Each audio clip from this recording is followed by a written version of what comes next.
तुम्हाला माहिती आहे का, जगन्नाथपुरीच्या दुसऱ्या पायरीवर जर तुम्ही पाय ठेवलात तर तुमची सर्व पुण्य नष्ट होतात. जगन्नाथपुरीचं मंदिर म्हणजे पवित्रतेचं एक अद्भुत प्रतीक आहे. असं म्हणतात की हे मंदिर म्हणजेच पृथ्वीवरील वैकुंठ. जर तुम्ही आयुष्यात एकदा जरी श्री जगन्नाथाचे दर्शन घेतले तरी तुमची आयुष्यभराची पापं नष्ट होतात.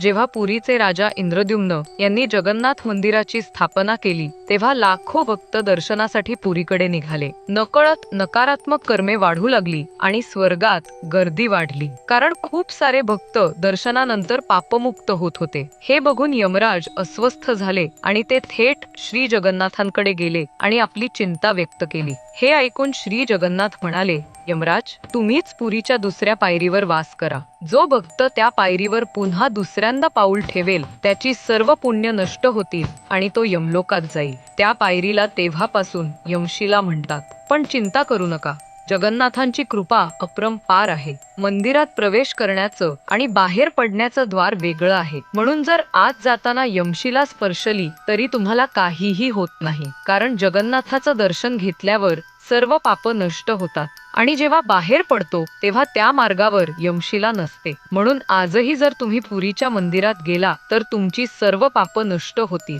प्रभूंच्या लीला इतक्या अद्भुत आहेत की त्या समजणं देवांनाही कठीण जातं. आपण तर केवळ मनुष्य आहोत.